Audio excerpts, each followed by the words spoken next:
Continuando a partir do sistema vascular da raiz, a gente chega no caule.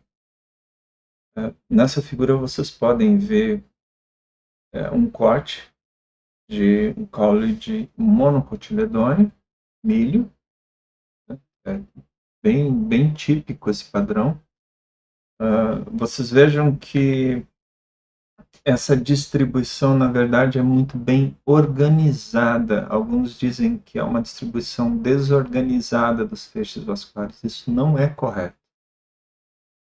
Reparem como tem um aumento na concentração deles perto da superfície e que essa concentração de feixes vasculares vai diminuindo. Então, essa disposição não é aleatória. Não é aleatória de jeito nenhum. Ela é muito bem organizada. Ela só é distribuída pela medula. Nesse caso, só tem um tecido parenquimático, né? A gente não vê distinção entre córtex e medula. Então, se diz que nas monocotiledôneas, os feixes vasculares são distribuídos na medula. Nas dicotiledôneas, como a gente já viu antes, então existe um parênquima central e os feixes vasculares, então, são distribuídos na forma de um eustelo verdadeiro, né? Em que eu tenho vários feixes vasculares. Isso aqui não é um sifonostelo, é um eustelo verdadeiro. O sifonostelo ainda não é um eustelo verdadeiro.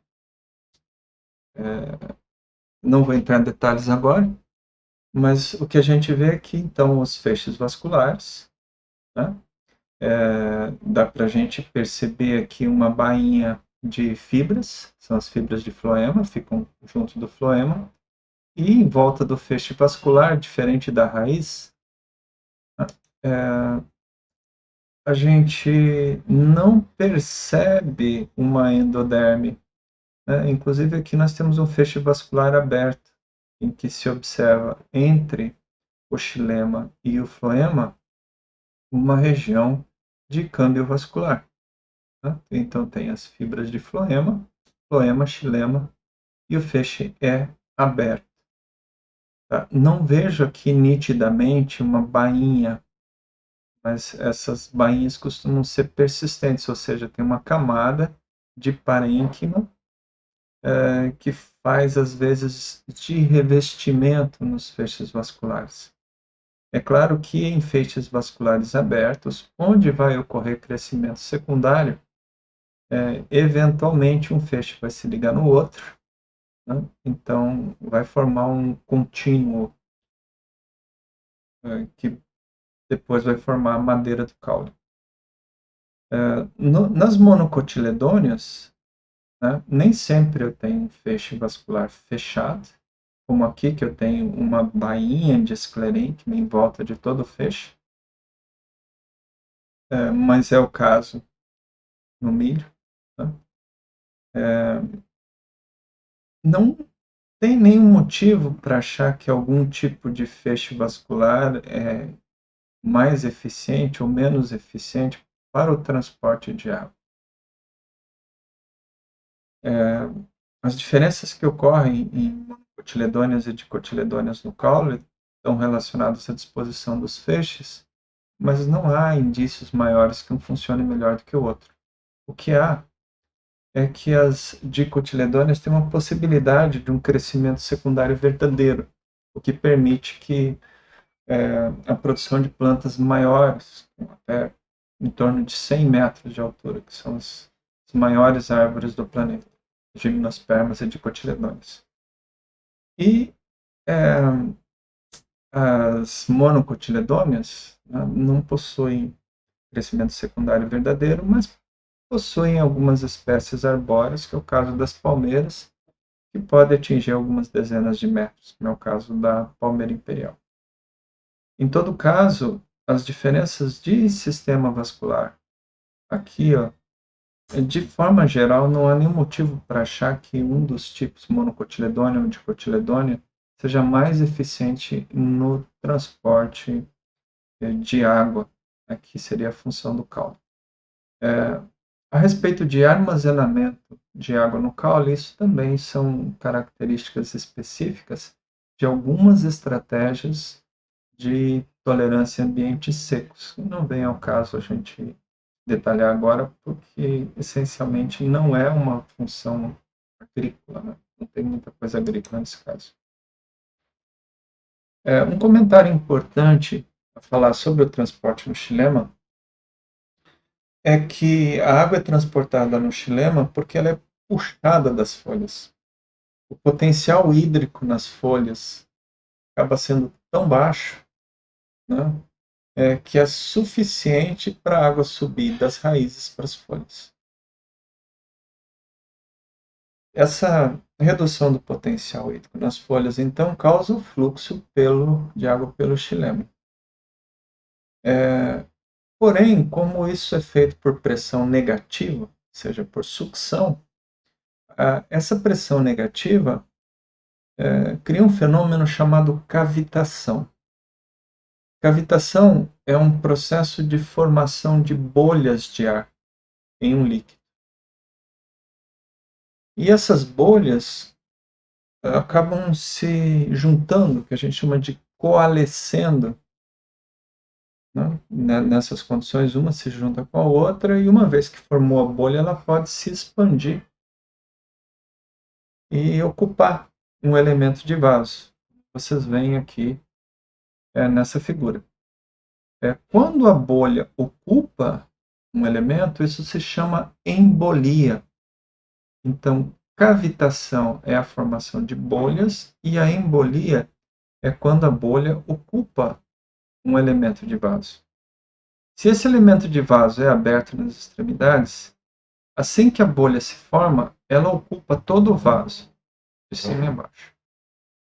Essa bolha tem dificuldade para atravessar para os vasos laterais por causa das pontuações, elas são muito pequenas.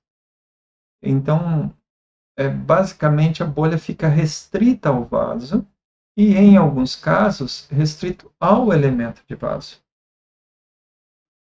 E nesse caso, é claro, tem uma perda na capacidade de fluxo, porque afinal é um elemento a menos para transportar água. Esse fenômeno vai aumentando durante o dia, então ele começa de manhã cedo, quando as folhas começam a puxar água, e daí vai forçar a subida da água, e com isso vai começar a formar bolhas. Conforme o dia vai se tornando mais quente, a demanda da folha vai aumentando, então a água é puxada com mais força pelo xilema e aumenta a formação de bolhas de ar.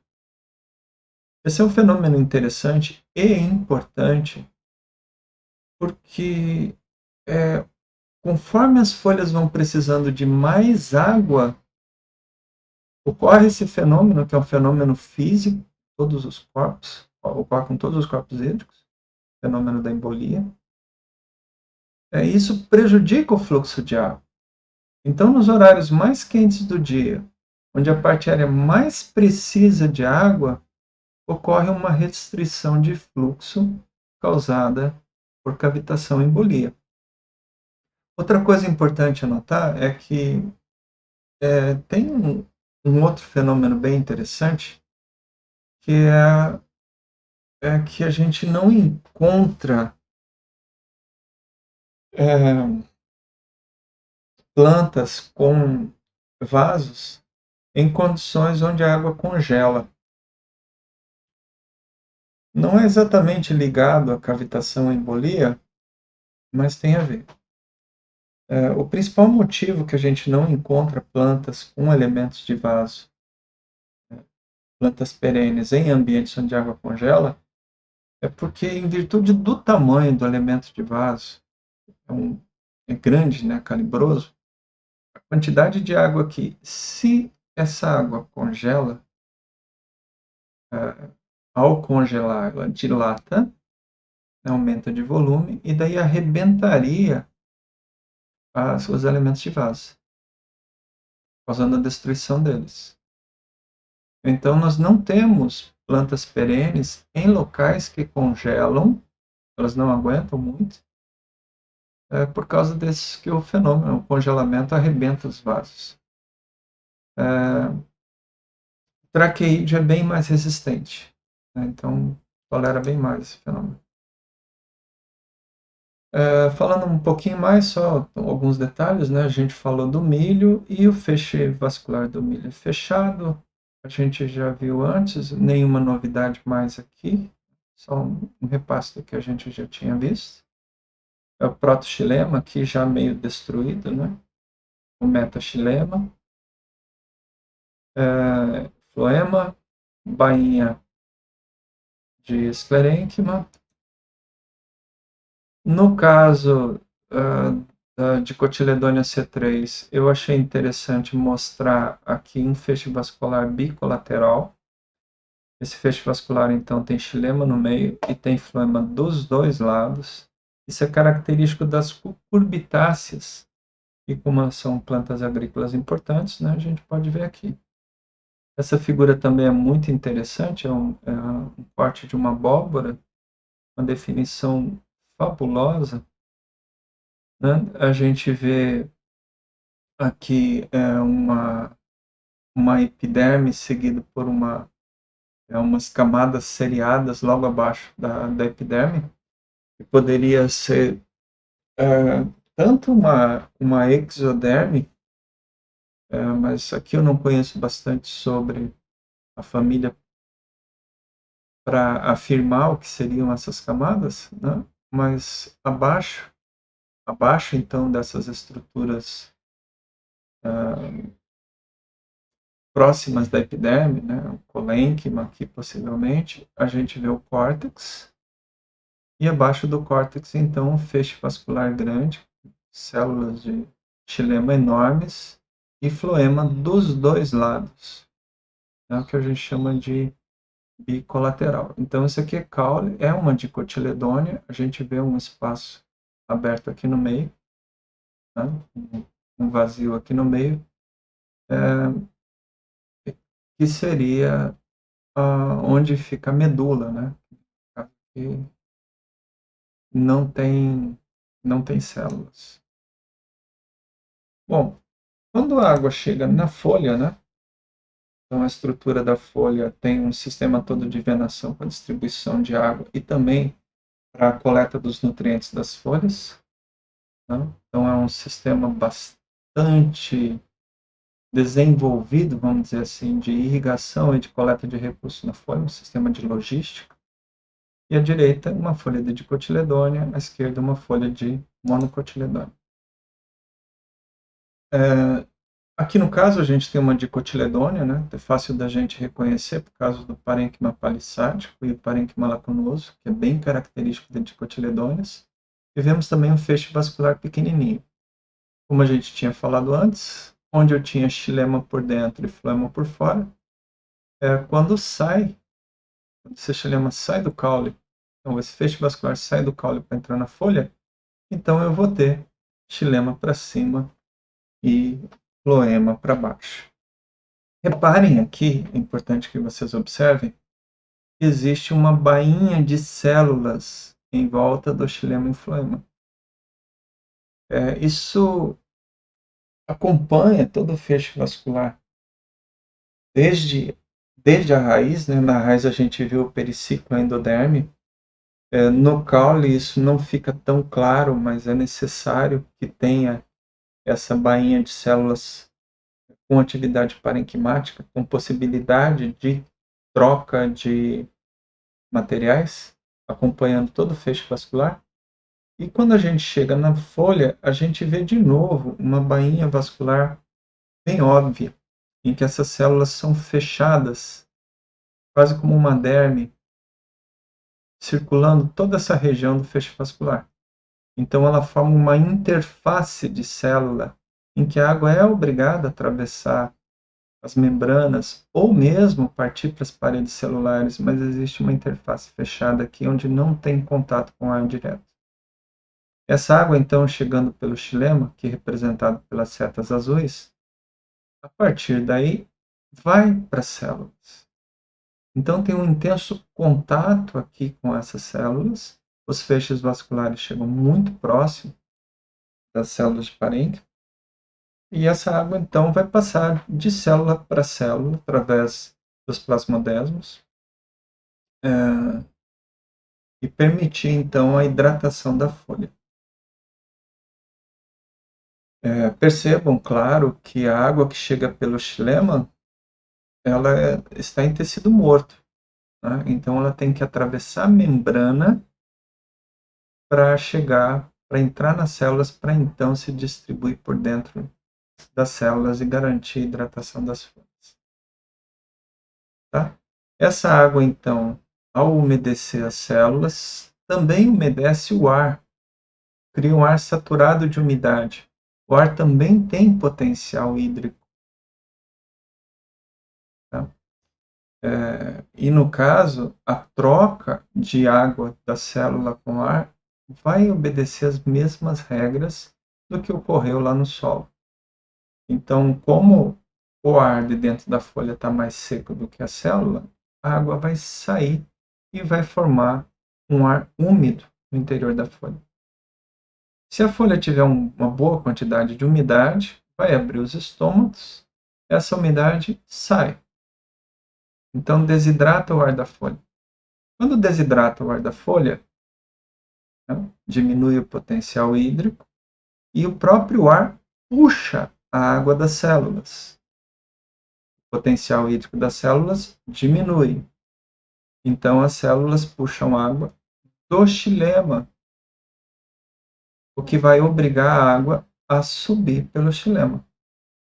Então, é como se fosse um cordão de água que é puxado através do xilema, desde a raiz até as folhas, para garantir a hidratação da folha. Quando a folha tem uma boa quantidade, está bem nutrida com água, abre os estômatos, se estiver fazendo fotossíntese. Por quê? Por que só abre estômago quando estiver fazendo fotossíntese? Porque a função da folha não é perder água. O estômago não abre para perder água. O estômago abre para absorver CO2. A função é fazer fotossíntese.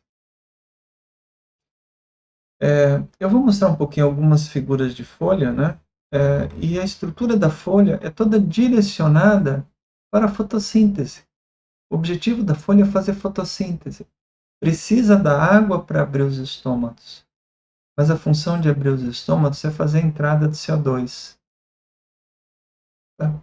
Aqui nós temos uma folha de camélia, que é uma dicotiledônea, essa planta aqui. Então, isso aqui seria a folha, a nervura central e o limbo foliar.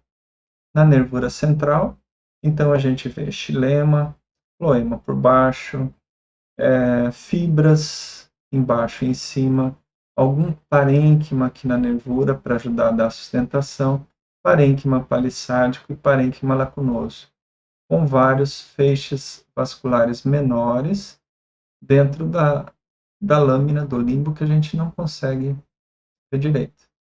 E embaixo eu consigo perceber muito pouquinho, muito vagamente, algum estômago, que nem aqui tem um, aqui provavelmente por aqui tem outro, aqui deve ter outro, que liga esse espaço de ar da folha com o espaço externo para fazer as trocas de gases.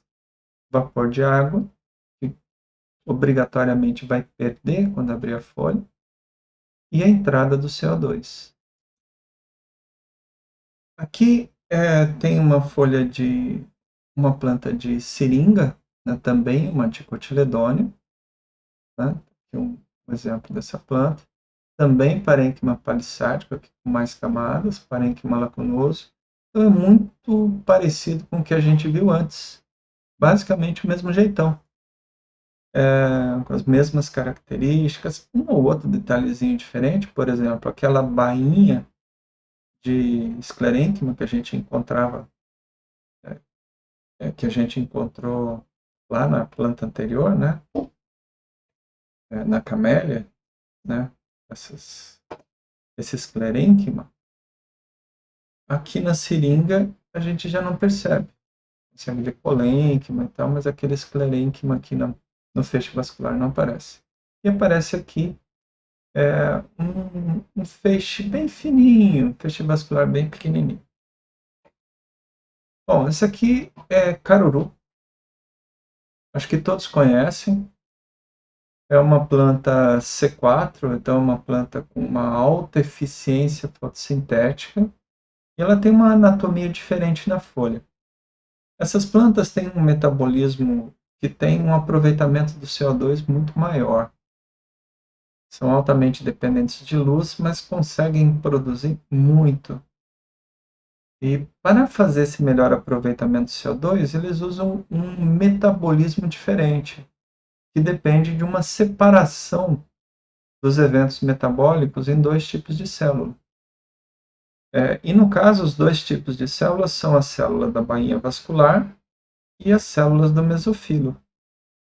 Essa planta, então, tem esse metabolismo diferente, o metabolismo C4, em que uma parte da fotossíntese ocorre na bainha vascular e outra parte ocorre nas células do mesofilo. Por causa disso, eu tenho a bainha vascular diferentona. Vocês lembram que a gente viu antes? Olha, reparem essas células aqui em volta do feixe vascular. Tem o xilema e floema e tem um parênquima, células grandes aqui. Antes, né, aqui, por exemplo, eu tenho xilema, tenho floema aqui embaixo e eu praticamente não distingo a bainha. Ela não está nítida aqui, ó. Então, pouco nítida, né? Pouco importante. Então, aqui também tem uma bainha em volta, mas ela não aparece nítida. Enquanto que aqui eu tenho essas células enormes. E na microscopia óptica, isso que aparece aqui como cinza vai aparecer verde, porque essas estruturas aqui são cloroplastos. E aí a gente observa nesse tipo de planta uma enorme quantidade de cloroplastos. Nessa posição, voltado para o lado dos feixes vasculares. Então, é uma planta muito produtiva. Aqui eu tenho alguns cloroplastos também, e aqui outros. Esses cloroplastos também são diferentes, os do mesofilo e os da bainha vascular. Então, é importante que vocês vejam que tanto as plantas C4 quanto as plantas C3 têm bainha vascular. Porém, as plantas C4 têm uma bainha vascular feita com células muito grandes, tá? Que foi descoberto por um pesquisador chamado Kranz.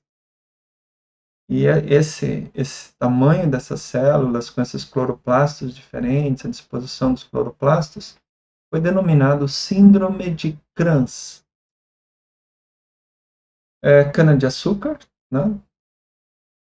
E na folha da cana-de-açúcar, a mesma coisa, também é C4, só que agora não é dicotiledônea, é uma monocotiledônea. Tá? E na monocotiledônea não tem parênquima palissádico.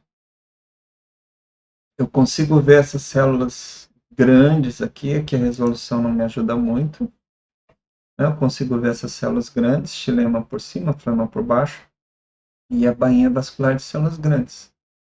Se eu conseguir olhar isso aqui em mais detalhes, também eu vou ver esses cloroplastos diferentes, como eu vou mostrar para vocês quando a gente falar de fotossíntese. E em volta eu tenho o que a gente chama de mesofilo, arranjado literalmente em volta do feixe vascular. Né? Então eu tenho o feixe vascular aqui e toda uma região fotossintetizante organizada em volta dele. Aqui eu tenho outro feixe vascular com outra região fotossintetizante em volta dele.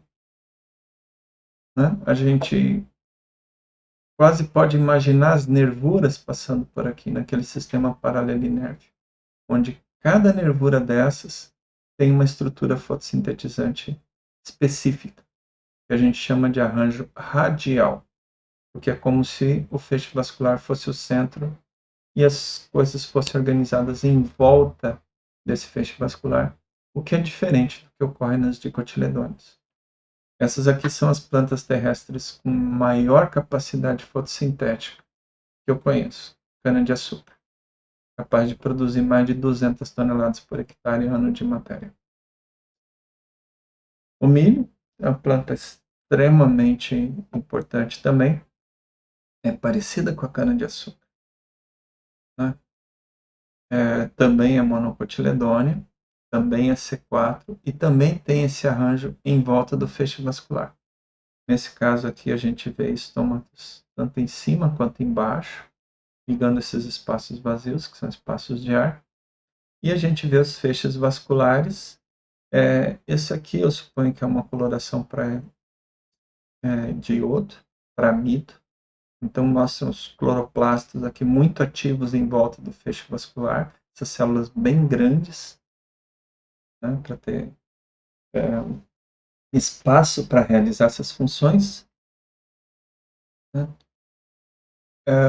E sem mais novidades com relação à água. Então, a diferença de uma planta dessas para uma planta C3, eu diria que está mais nessa questão do arranjo radial, né? Parece que a C3, que tem aquele arranjo parênquima palissádico, parênquima lacunoso, ela não é tão eficiente em termos de produtividade quanto que uma monocotiledônea dessas aqui. Porque aqui eu tenho as células todas voltadas para o feixe vascular, direcionadas para o processo, tanto o transporte de açúcar quanto a coleta de água. Então a impressão é que elas estão muito mais voltadas para a produtividade do que as plantas C3. E realmente essas plantas são muito eficientes em termos de produção. Mas fora isso, em termos de água, não há nada tão notável assim. E tem essas células superficiais, né? Esse tipo de célula aqui, que é como a gente vê tanto aqui nessa folha de milho, quanto na anterior, a folha de cana, né?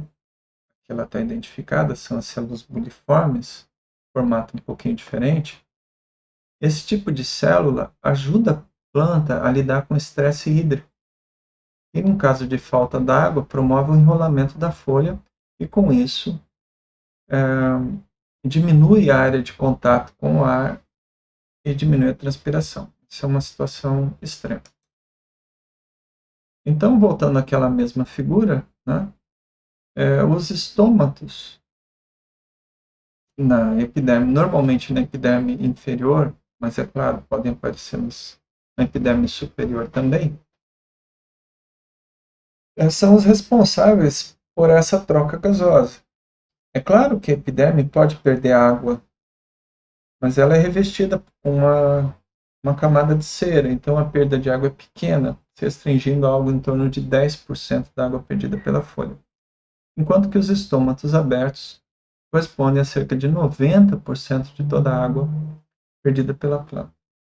Isso é variável dependendo do ambiente em que a espécie se encontra, né? Da espessura da cutícula. É uma coisa que a gente deve comentar um pouco depois.